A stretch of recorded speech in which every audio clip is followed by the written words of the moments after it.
Hello, it's Saturday, September 6th, 2008, and we are 5 days out from delivery, I think.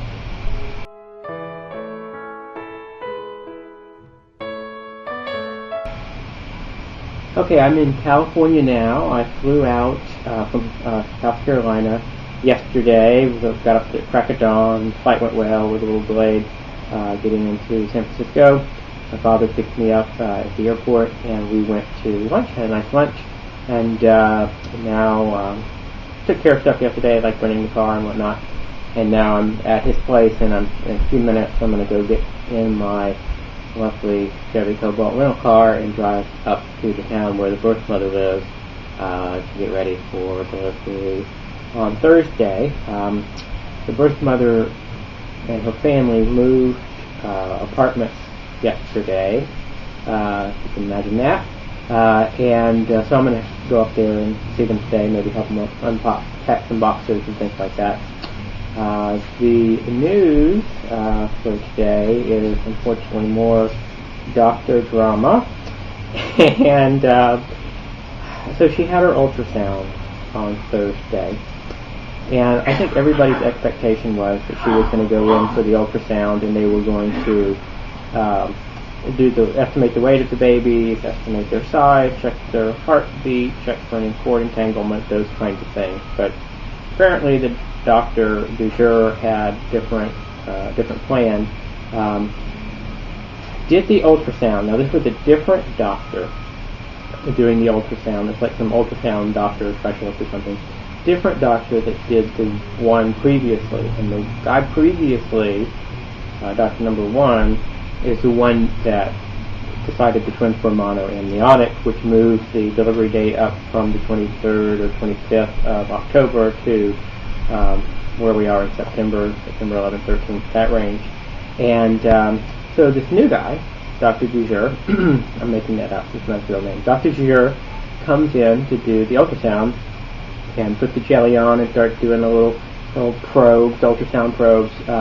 That's just for like 2 hours, right? Like normally an ultrasound is not going to be that long, maybe 30 minutes, something like that. 2 hours, birth mother's on the table doing this stuff. And what he's doing is he's like checking the diagnosis. And it's good to have a second opinion and everything like that.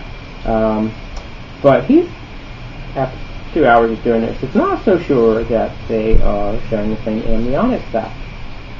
Which, we need to figure this out, because if they are not sharing the same amniotic sac, then you don't need to deliver 2 months prematurely at 32 weeks. We can go back to the original plan, or whatever the doctor is going to decide to do. I really have no idea, to deliver at 38 weeks.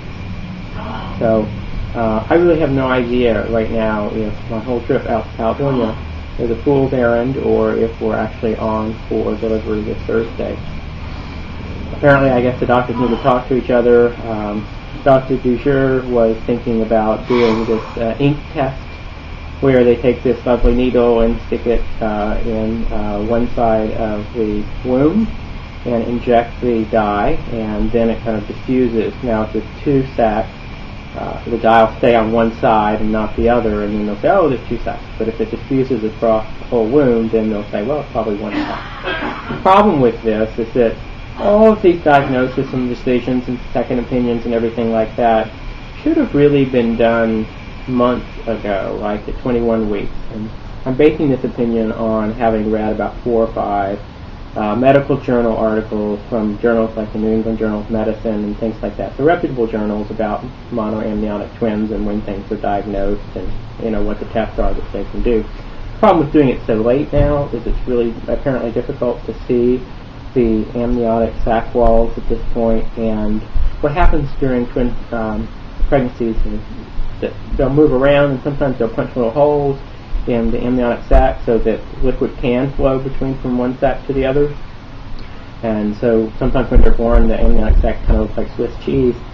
So we're kind of late in the pregnancy. There's probably holes in between these 2 amniotic sacs, so it's a little questionable about whether the ink test is really going to do anything at this point. And they better do it in a hurry, or we're going to be up upon delivery.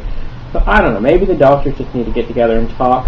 If they do that, I don't know if they're capable of that. But they need to figure out a plan. because we're kind of running out of time here. And if they change the delivery date by a week or two, I'll stay. But if it's anything more than that, I'm going to have to go back to South Carolina and try and do this all over again whenever they tell me the next time they're going to try to do it. So I'm going to hopefully be figuring all that stuff out. By the way, I'm doing this video from my father's original Eames chair. So anyway, there you go. They have these things in museums now. So that's a story. You know, when I made this vlog, I really wanted to be spending more time talking about, well, who knows, maybe babies, maybe the birth mother, maybe our feelings about being parents. I kind of feel like the doctors are, they should really have a minor role here. I shouldn't be talking about them that much. I don't want to be talking about them that much. And I kind of feel like they're the actor that gets like a little bit part, and they want to like parlay it into some major, you know, star lead actor kind of role.